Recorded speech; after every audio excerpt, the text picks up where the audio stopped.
దయాదాక్షిణ్య పూర్ణుడు కృపా సత్య సంపూర్ణుడు మన తండ్రియును రక్షకుడునైన యేసు ప్రభు వారి యొక్క ప్రశస్తమైన నామంలో దైవవాక్కు అనే ఈ అనుదిన ఆధ్యాత్మిక కార్యక్రమాన్ని చూస్తూ ఉన్న మీ అందరికీ కూడా నా యొక్క హృదయపూర్వకమైనటువంటి వందనాలు తెలియచేస్తూ ఉన్నాను. ఎలా ఉన్నారండి? బాగున్నారా? మరి మీరు అందరూ బాగుండాలని ప్రభు సన్నిధానంలో మేము ప్రార్థిస్తూ ఉన్నాము. దేవుని కృప మీకు తోడుగా ఉండి నడిపించునుగాక. ఈ దినము కొరకు ఒక వాక్య భాగాన్ని మనం చదువుకుందాం. మత్తయి సువార్త 1వ అధ్యాయము 20వ వచనం. అతడు ఈ సంగతులను గూర్చి ఆలోచించుకొనుచుండగా ఇదిగో ప్రభు దూత స్వప్నమందు అతనికి ప్రత్యక్షమై, దావీదు కుమారుడు అయిన యోసేపు, నీ భార్య అయిన మరియను చేర్చుకొనుటకు భయపడకుము, ఆమె గర్భము ధరించినది పరిశుద్ధాత్మ వలన కలిగినది. ఇక్కడ మనం ఆలోచన చేస్తూ ఉన్నప్పుడు మరి యోసేపుకు ప్రదానము చేయబడిన తర్వాత మరియా గర్భవతి అయినట్లుగా మనం చూస్తూ ఉన్నాం. పరిశుద్ధాత్మ వలన గర్భవతి అయింది అని అక్కడ వ్రాయబడింది. అయితే ఇక్కడ మనం ఆలోచన చేస్తున్నప్పుడు పరిశుద్ధాత్మ వలన గర్భవతి అయ్యింది అంటే అందరూ దాన్ని నమ్మలేరు. ఎందుకంటే పరిశుద్ధాత్మ కార్యాలను అందరూ నమ్మలేరు, అందరూ విశ్వసించలేరు. తగినంత మరి విశ్వాసం ఉన్నవారు మాత్రమే నమ్మగలరు. మరి ఒక కన్యక గర్భవతి అయ్యింది, అది పరిశుద్ధాత్మ వలన అయ్యింది అంటే మరి అందరూ నమ్మరు.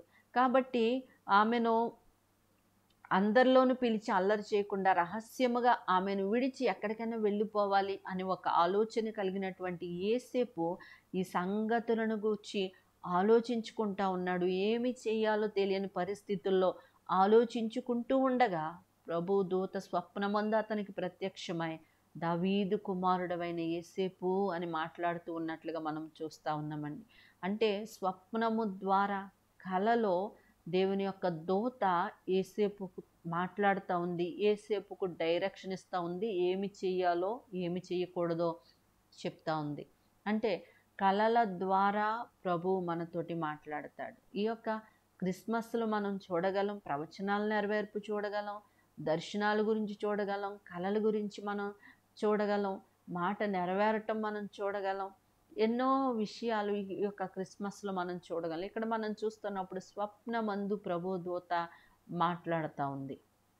అంటే కొన్నిసార్లు దేవుడు స్వప్నముల ద్వారా మనతో మాట్లాడతాడు. యోసేపుని గురించి మనం ఆలోచన చేస్తున్నప్పుడు యోసేపు అంటాడు కదా, తన పన నిలవబడినట్లుగా మరి ఒక కళ కన్నాను అన్నప్పుడు ఆ కళను గురించి మిగతా వాళ్ళు నమ్మలేకపోయారు. ఒక ద్వేష భావాన్ని కూడా వాళ్ళు పెంచుకున్నట్లుగా మనం చూస్తూ ఉన్నాం. అంటే యోసేపు జీవితంలో కన్న ఆ కళ ఖచ్చితంగా అక్షరాల నెరవేరినట్లుగా మనం చూస్తూ ఉన్నాం.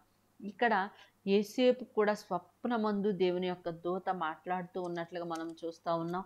అలాగే అపోస్తల కార్యములు 10వ అధ్యాయంలో మనం చూస్తే కొర్నేలితోటి దేవుని దూత మరి మాట్లాడుతూ ఉన్నట్టు దర్శనమందు తేటగా అతనికి కనబడినట్లుగా మనం చూస్తూ ఉన్నామండి.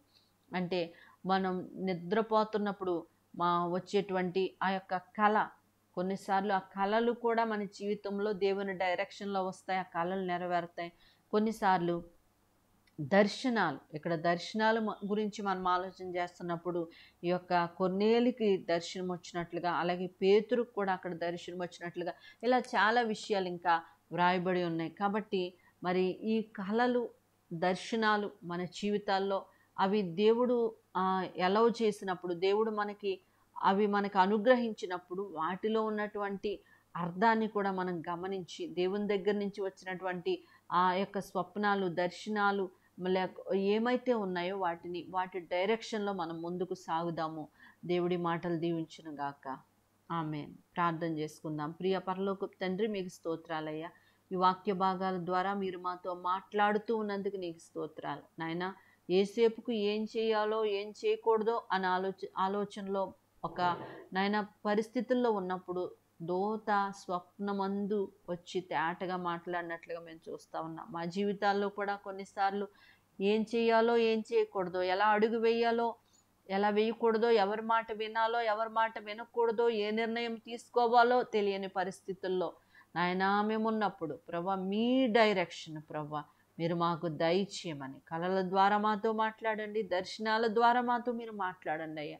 మమ్మల్ని నడిపించండి. వాక్య భాగాలు వింటున్న ప్రతి ఒక్కరిని మీరు దర్శించి మీరు మాట్లాడమని యేసు దివ్యనామంలో అడిగి వేడుకుంటూ ఉన్నాము తండ్రి.